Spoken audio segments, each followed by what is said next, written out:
and thank you for joining me again today on the Finding Hope After Loss podcast. Don't forget to subscribe so you don't miss any future episodes. If you like the show, please leave a review or rating on Apple or Spotify. It only takes a moment and really helps the show reach more loss and infertility families. Did you know that this week is National Infertility Awareness Week?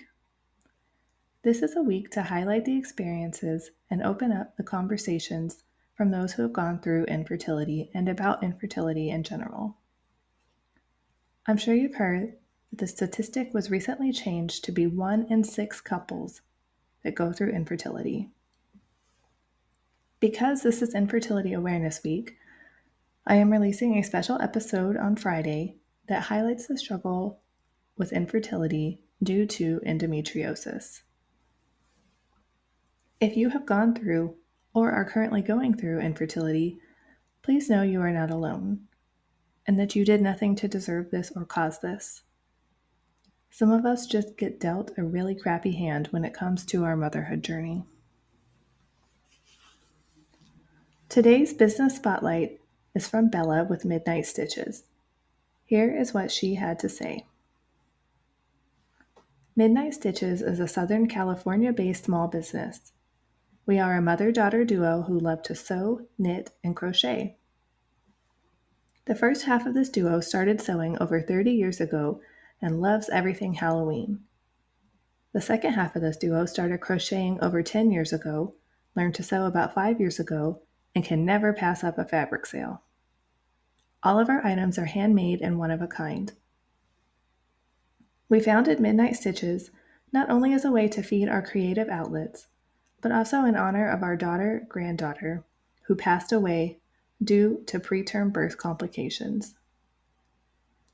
After losing her, we experienced several more early losses.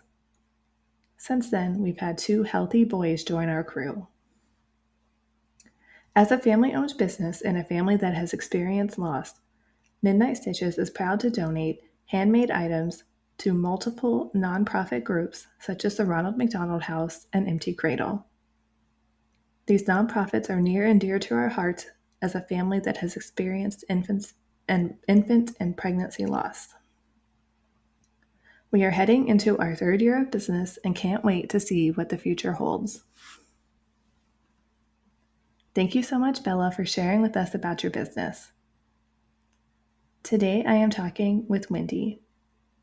She has been a mental health therapist for 18 years and helps people who are going through fertility or pregnancy struggles. She went through recurrent loss and had 4 early losses due to a blood clotting disorder. In this episode, she also discusses the impact of toxic positivity on the loss and infertility community. Hello, everyone. Today I am here with Wendy. Wendy, can you tell us a little bit about yourself? Hi, Sarah. It is so good to finally see you in person. I live in Wilmington, North Carolina, or actually I live in Carolina Beach, North Carolina, but have a private practice counseling folks with infertility, fertility challenges, loss, stillbirth, so anything reproductive health across the lifespan. Been doing that for about 18 years. That's amazing. I feel like it's really hard to find counselors who specialize in that. It really is. When I went through my multiple losses, there wasn't anyone. And so that kind of pushed me on my path to, what? Once I get through all of this with my own stuff and do some of my healing work, I really want to dedicate to that. I feel like a lot of us who have gone through something like infertility and loss, it makes us want to give back because we're in that position where we knew this is awful. And so then we want to find a way to help other people not feel so awful.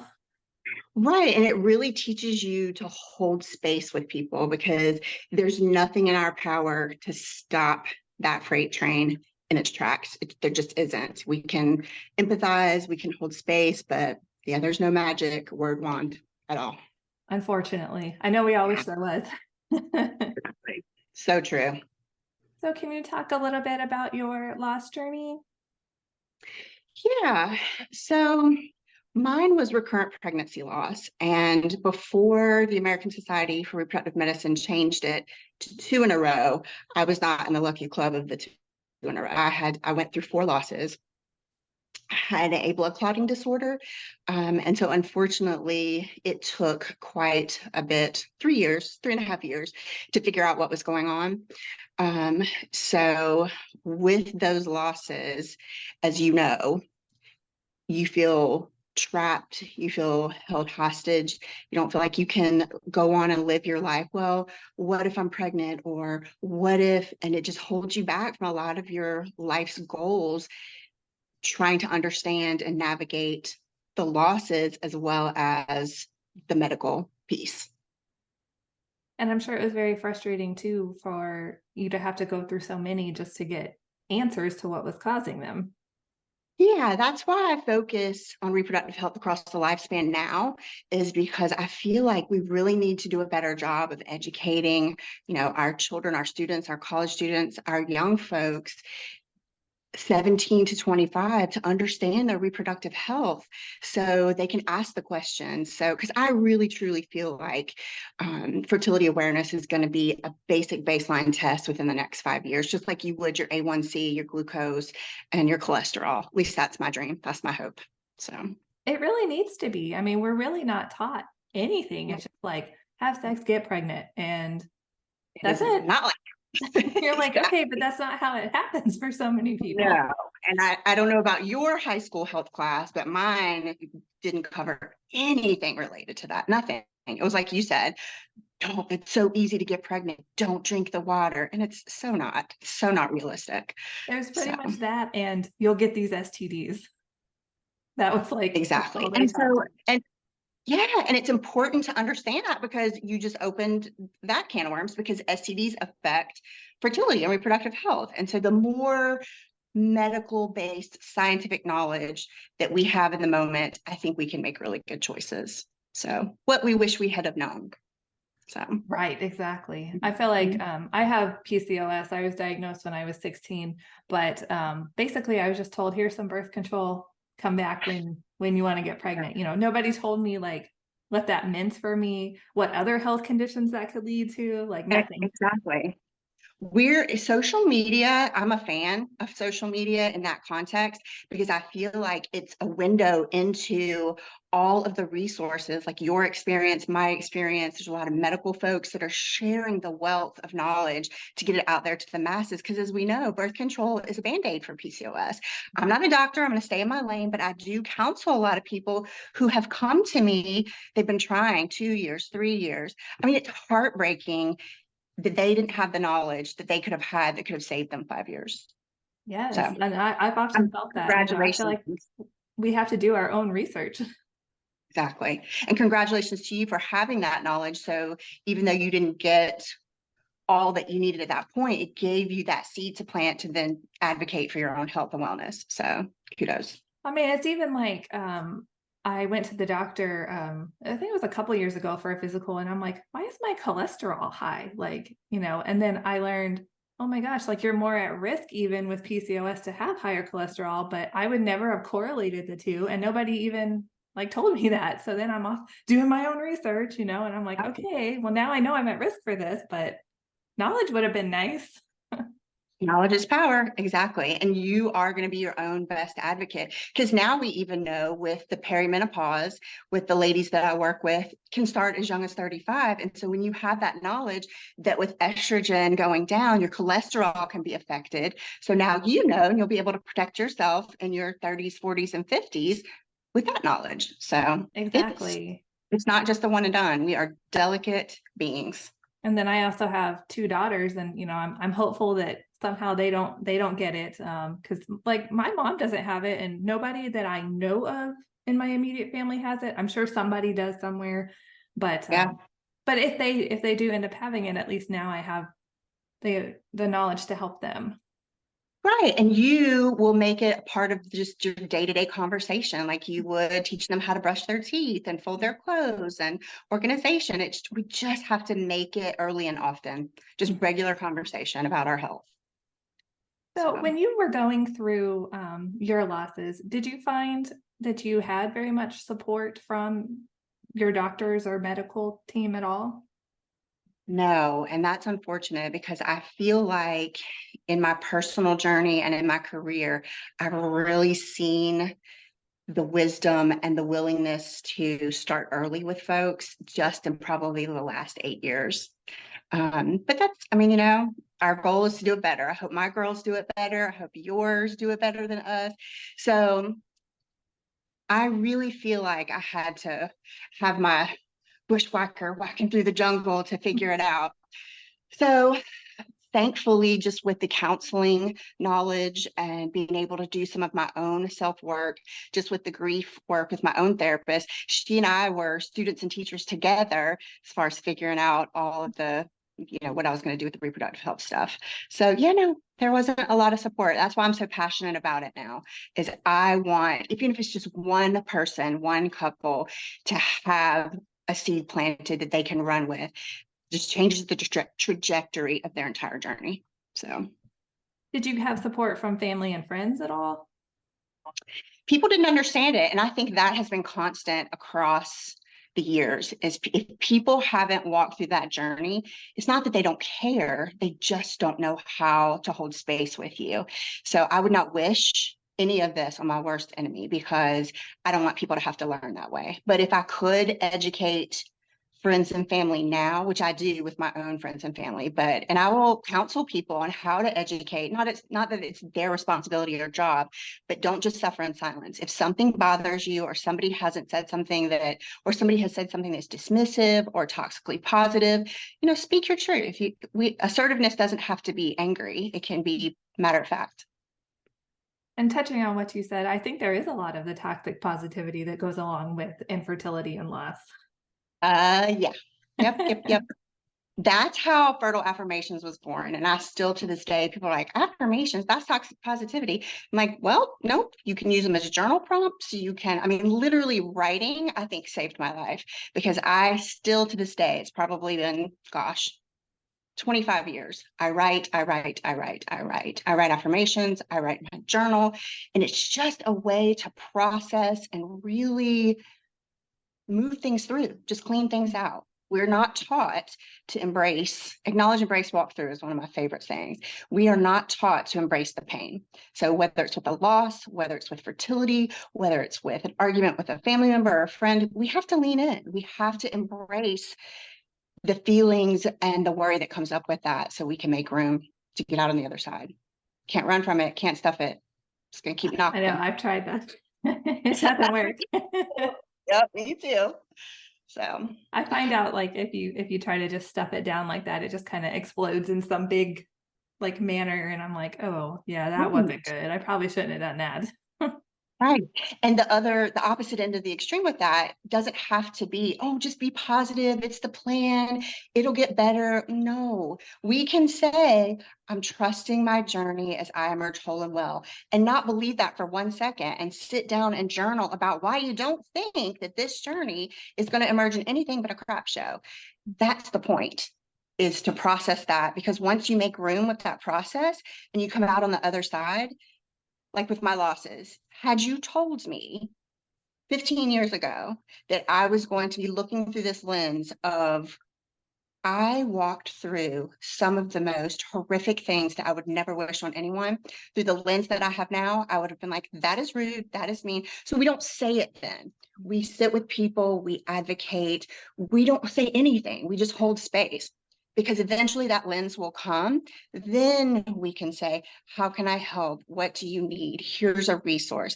But it's a stage, it's a journey. So So why is it that you think people make these kind of comments? Is it because you think like this is what they're supposed to say? I think people genuinely care. I think they genuinely want to help. They just don't know how. So that takes me on a whole nother rant about how can we teach in schools? How can we teach in churches? How can we teach as parents? How can we teach in Boy Scouts, Girl Scouts, that emotional intelligence of, what do people need? They don't need us to fix it. They need us to sit with them, to hold space, to breathe air with them. Yeah, I mean, So, because really there's nothing that they can do or that we can do to just, put a band-aid on and fix it. It's not a right. fixable thing.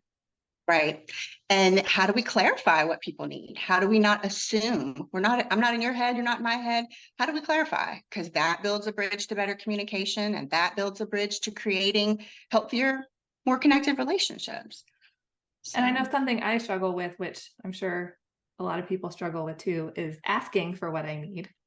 It's hard to sometimes I don't know what I need, but right, sometimes even though I do, it's like I don't want to ask for it. right. And being able to say, I don't know what I need. I, I just, I just need you to sit with me, or I just need you to check on me, or I just don't know. Just don't know. But what I know that I don't need is for you to tell me that it's going to be okay, or that there's a plan, or this happens for a reason. I don't need that. I don't need Right. that. Yeah. I guess you can always just say what you don't need. Like, maybe I don't know what it is, but not this. Exactly. So yeah, because loss is delicate. I mean, especially infant loss and pregnancy loss, very unique situation. I feel like it's the type of loss that makes people the most uncomfortable. So they don't know how to handle it.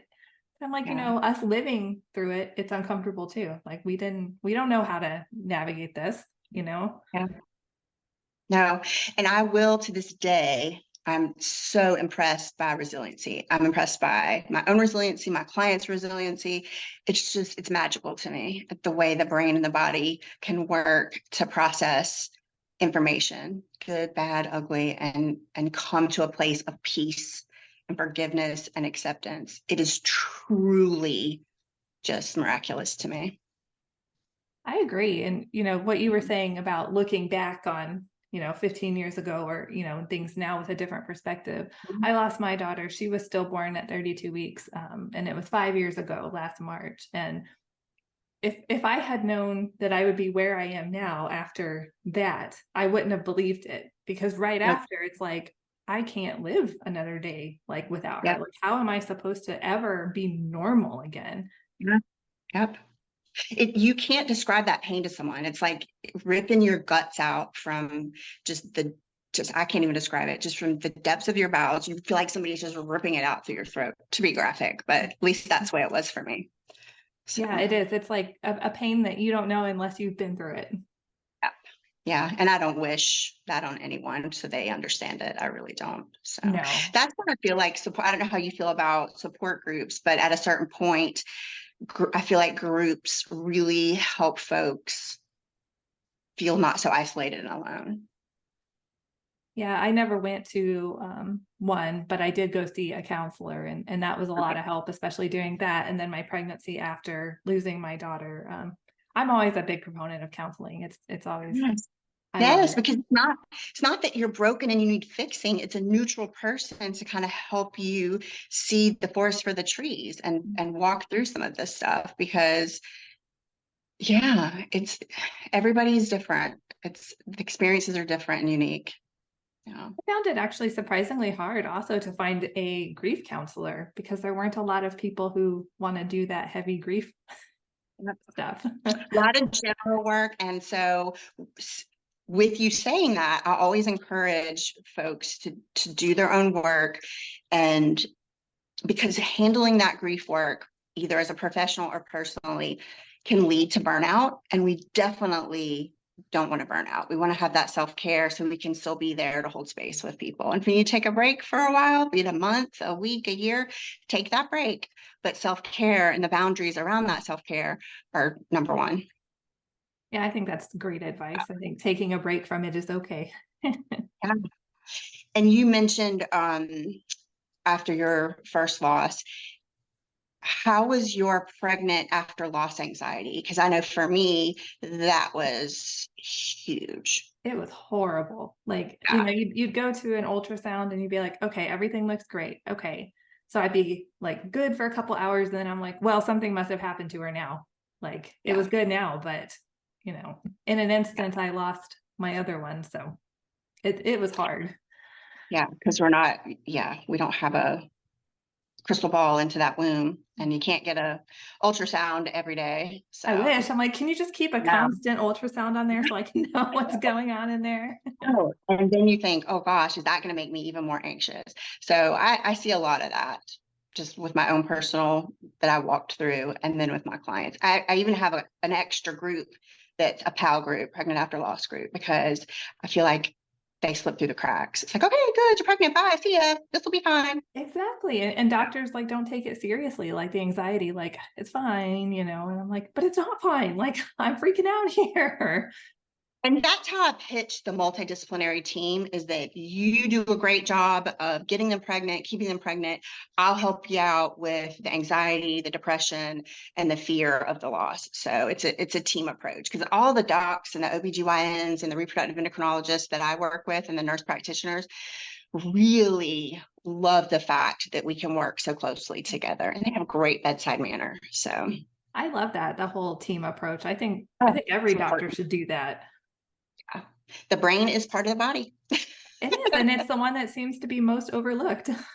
Exactly. Exactly. So, yeah, So I know you mentioned writing helped you out a lot. Were there any other things that helped you get through your grief? the counseling, um, movement. I'm a big fan of her. I live on the East Coast, so it's pretty much 300 days of sunshine. So really getting out, because I feel like it's the five parts of self is what I call it. So physical, emotional, sexual, spiritual, financial. Spiritual doesn't need to be religion unless you need it to be. It can just be how you connect energetically with your world and your people. Sexual isn't necessarily sex, but it can be, because as we know, reproductive health, loss, infertility, fertility challenges affects your sex life. So if we can touch on each parts of self, either through journaling, through counseling, through movement, through nutrition, hydration, everything falls into place. Healing doesn't mean you don't feel pain. It just means you eventually have peace with that pain. So all around the five parts of self as well. Yeah, that's a good way to put it, that you know, we're never going to get rid of that grief. It's always going to be with us, but we can learn to live with it. And you know, not every day is Exactly. like a horrible day. Not every day we're going to cry all day every day. Exactly. And, I didn't believe that in the beginning. My clients didn't believe that in the beginning. So that's what's so magical about watching the resiliency and watching people through their healing. They're like, I don't trust that this isn't going to be like this forever. I'm like, I trust that you're going to emerge whole and well through this journey. Just give me a month and let's just sit together and see what happens. And then usually within 6 months, they're like, okay, I'll check back in. I can handle this. I can manage it. My toolbox is packed tight. I know where to come if my tools are getting rusty. So Now, I know, I'm just curious, is it mostly women you see, or do you see men too? Is it mostly like individuals, couples? Like, I see it all. I see it all, because I do a lot of the consults for family building. So if folks need a surrogate or a sperm donor or an egg donor or embryo donation, I do those consults as well. And so I see single parents by choice. I see same-sex couples. I see couples. I see females, males. I see them all. I'm just wondering because I know, you know, sometimes men have that, I don't need counseling, or I don't need to. Stereotypically, I think just as a society, we've only taught men that anger is an appropriate emotion. But I will say I've been very impressed the last couple of years, especially post-COVID. Um, the group that I have for fertility was all couples, male and female couples. I'm like, I've been doing this long. Where have you been? This is fantastic. So I am seeing a whole new wave of male female partnerships where the guys are like, heck yeah, I'm coming. When are we going? And it's refreshing. It is so refreshing. I'm like so excited. That is amazing to hear. I Yeah. mean, because yeah, Seeing friends. infertility and loss, it's a two-person thing. It affects you both, Yeah. even if it's, you know, Oh, different. yeah.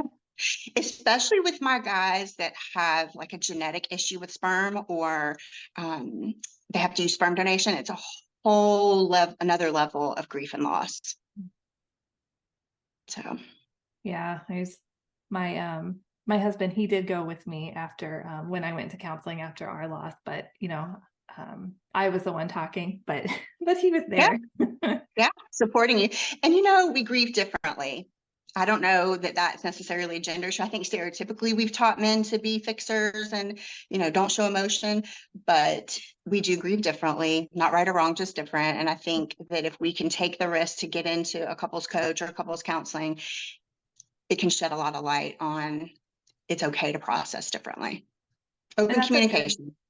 yes. And I think that's a good point you make too, that there is no right or wrong way to grieve. I think we all feel like, you hear like the 5 stages of grief or whatever, and everybody thinks that, okay, you follow it, you follow these, and then you're done. And it's like, that's not how it It's works. not linear. Yep. We don't go in order. It can be all five in a matter of 2 seconds. Yep. Right. And then we bounce back and then we're over here. And it's like this whole crazy, all over the Yep. place thing. Exactly. Yeah. And I'm just thankful for your podcast because this is yet another avenue and platform for people to not feel so alone and isolated and to get that information out there. So thank you. Well, thank you. That means a lot to me. That's my whole goal. After I was fortunate that I had supportive family and friends, but Good. even despite that, it's just such a lonely and isolating time, even if you're surrounded by, all Yeah. the support. And I didn't want anybody else to like feel like they were alone. Yeah.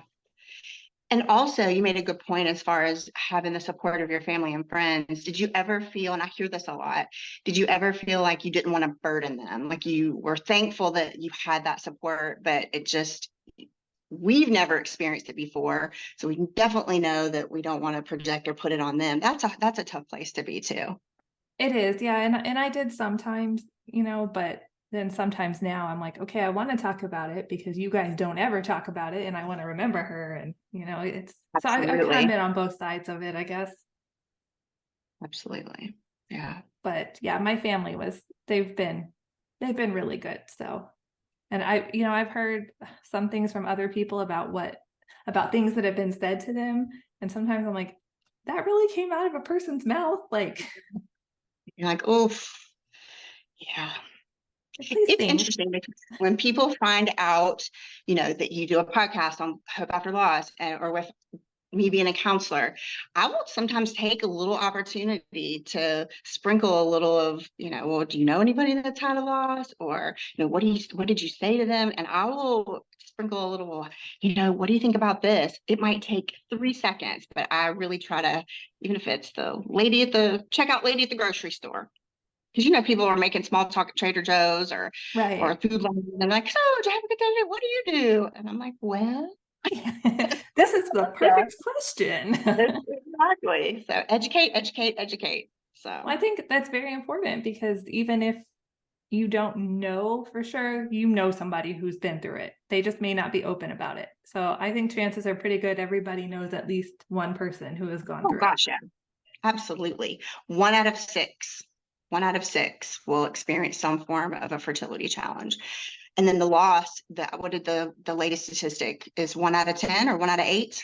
I think, yeah, is that what it is now? I know there was like a 1 in 4 at one point. Mm-hmm. But yeah, it's too many. I know it is. And there's so many different contexts in which they're, researching the stats. Yeah. So So were you a counselor before you became focused on this area?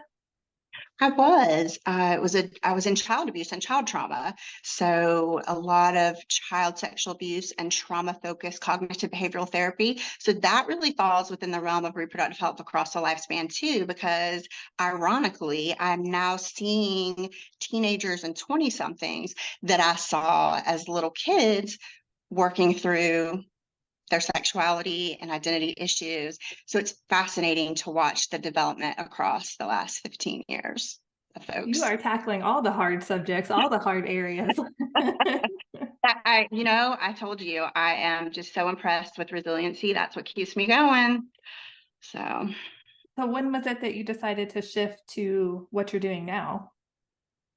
When I experienced my third loss, I started doing some research. And then after the fourth loss, I was like, all right, I want to focus on this, but I have to do my own personal work first. So I hopped in, did some grief work, really did the research on being a reproductive health focused counselor. Went and did as many trainings and continuing eds as I could. And now I eat, sleep, and breathe it. Love it. And were there very many like specific trainings for that, or did you find that kind of a lacking area? There's actually one entity, it's the American Society for Reproductive Medicine that I found, and I really threw myself into that agency. And they provide, there's no certification per se, and we're really trying to get that started. But they do have a platform where you can take trainings, you can get a mentor. So yeah, it's out there. That's amazing. I didn't even know that existed. So it's good to know that there's somebody or an organization fighting for that. That's it. So take a peek at it. They've got a ton of good resources for professionals as well as clients. So why do you think it's important for people to talk about their stories and their experiences? I think that's twofold. One is so they can continue to process, to, like we said before, acknowledge it, embrace it, so you can walk on through it to a more peaceful existence. And the other side is, and I don't think that it's our responsibility to teach people, but if you feel so moved, the other side of that can be to your story. You never know who that could touch.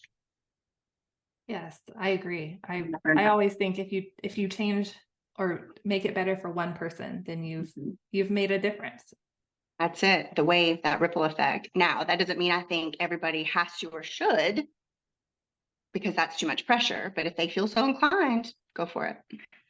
I think You never sometimes know. people feel like they have to, be like forced to be public about it, and it's like, but you're not. It's Mhm. only if you want to be, It's kind of Right. scary to put yourself out there.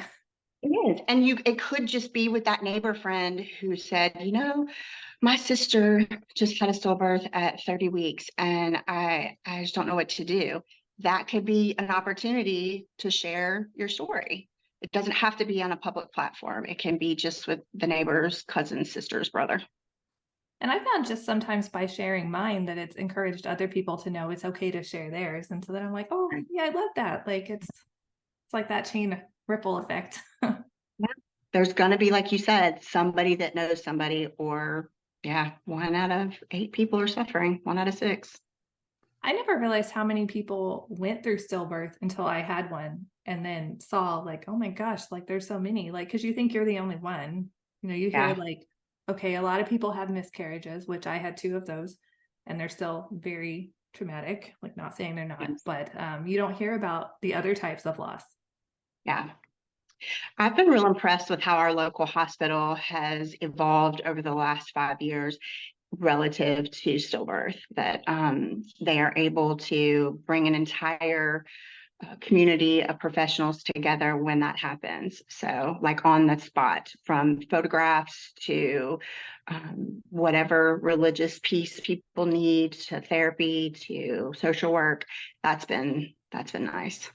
That's amazing. I feel like Frontline. when you go through loss, it's kind of luck of the draw, like which hospital you get. You could get an amazing one, you could get like a crappy one that just tries to like push you out the door, like sorry, but you know. Right. And gives people enough time to sit with their child and do what they need to do in order to make some of those hard decisions. So, And to help you, just figure out what decisions you have to make because we don't right. know. You just go in Mhm. like, I don't know what I don't even know. Like it's just Right. like A you've never been checklist, through it before. protocol, policy, procedure, yeah, support, frontline. Yeah. So do you have other advice for people who are newly going through loss or infertility? Take the risk to reach out, whether it's an online support group, whether it's support group in your community, a local counselor, a friend. Reach out, reach out, reach out, reach out.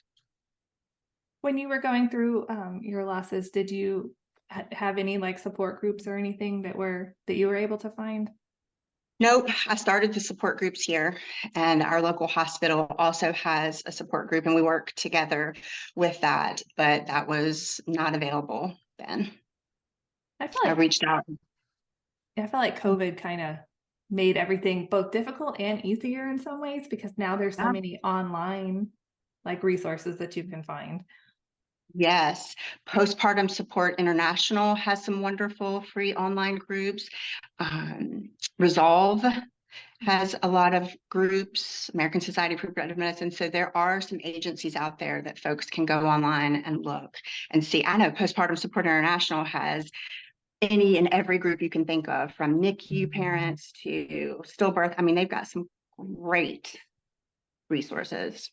I've heard of them, but I've never actually like gone to their site, so I need to go check them out. Yeah, take a peek. They have, don't quote me, I'll have to look at the newest one, but I want to say like 25 to 30 different online support groups. Wow. Do they have ones Yeah. for like dads too? Yes, they do. They I do. found sometimes it's harder to find those. Hmm. Yeah, Resolve and Postpartum Support International both have great resources for fathers. So I know you talked about it a little bit earlier, but you started the fertile affirmations. I did. What you were saying earlier about not having support, I just sat down. We were actually building a house, and I sat in the middle of an empty room with the 2x4s for walls, and just sat with my journal and just wrote and wrote and wrote, and allowed myself, through the pain and all, to visualize a nursery, rocking my child, and just through all the tears, just wrote affirmation after affirmation after affirmation, and journaled. And it just freed up a lot of space in my head, my heart. So And that's, I guess, you decided you wanted to share that. I did, and that's how it was born. And now I have specific working journals on living a fertile life. That doesn't mean you have to be pregnant to have a fertile and abundant life. And then fertile affirmations, a lot of my folks use it with fertility challenges, postpartum, during pregnancy after loss. So they're very general and non-toxic. Very productively positive. My favorite way to use them myself is as journal prompts. So, like the one I told you before, I'm trusting my journey as I emerge whole and well. In the beginning of my journey, that brought up a lot of pain for me. It was like, no, it's not. How do you know that? And I wrote and wrote and wrote through that prompt, to now, through all that I've been through, I can say, okay, I am going to trust the next journey. Life is not about not feeling pain, but I'm going to make it through. Whatever it is, I'm going to make it through. Through all the tears, through all the heartache, I'm going to do it. I love that, the using them to write and process everything that you're feeling. That's it. So maybe a hard question, but do you have a favorite affirmation? That one. I am trusting my journey as I emerge whole and well. There's also another one that is a two-part. It's clarify, communicate, create. I touched on that a minute ago. Is clarification with self and others builds bridges to better communication with self and others, which builds bridges to healthier, happier relationships. Clarify, communicate, create. I like that one too. I use that with my kids too. When my hair's tingling and I want to be angry at them, like, clarify, create. We're going to create some emotional intelligence here. Like, have to remind myself. That's it. Affirmations are good for that too. See, they Mhm. come in handy for all sorts of situations, right? Yeah. Yeah. They're pretty much general, so people can use them for whatever stage of their journey they're in. So, And I know you touched on this a little bit too, but what would you say is really the difference between like using affirmations and like toxic positivity? Like what's kind of the difference between that? that is a fantastic question. Toxic positivity, or an affirmation that is a toxically positive affirmation, is very dismissive. It doesn't honor where we are, what we've been through, and what we want to have in the future. And I think a productive affirmation is more stimulating to the point of the process. You know, what do I need right now? That's the clarification. How does this feel? What am I thinking? Permission, giving yourself permission. So a productive affirmation is going to ground you and keep you focused on what you need at the moment, and won't be dismissive. So the dismissiveness is one of the big keys. That's a big one. Yeah. Yep. And those are Because the probably brain all the has a things people are population. saying. Yes, yes, yes. We're not going to stop the stinking thinking and all the thoughts and feelings. We might try, but we've got to learn to embrace it and lean in because that gives it permission to rinse on through. When you honor it, you're working on it, feel it and free it. So, is there anything else that you'd like to share or add? Um, I think the only thing left to add is embrace those 5 parts of self: physical, emotional, sexual, spiritual, financial. We're not just one part. We're very multi-layered. Embrace them all. And if people wanted to find out more information about you, where would they go for that? Fertileaffirmations.com. All right. Well, I want to thank you so much for coming on today and sharing so much amazing information with us. Thank you. I'm so glad that you're out there for folks. Thank you. Thank you so much, Wendy, for sharing your story with us. Toxic positivity is one of those terms that's been going around a lot more lately. I wasn't really that familiar with it until recently. As Wendy discussed, this is when somebody says things or does things that dismiss a person's negative emotions by trying to make them have a positive emotion instead. In the infertility and loss community, this happens most often when we hear comments like, "At least you can get pregnant," "You can always have another baby," or "Be grateful for the time you did have with them." These comments so many of us hear, along with so many other comments, just completely dismiss our grief, our anger, and all the other so-called negative emotions that come along with infertility and loss. And we need to be able to express all of our feelings without worrying about being shamed or invalidated. This is why these comments can be so grating. All we need is someone to simply acknowledge and listen to how we're feeling. You can't make it better. You can't make the pain go away. You can't bring our baby back. But you can be there for support and for a shoulder to cry on. That is what we need the most. Don't forget to subscribe so you don't miss any future episodes. If you like the show, please leave a review or rating on Apple or Spotify. It only takes a moment and really helps the show reach more loss and infertility families. Thank you so much for tuning in, and remember, we are all in this together.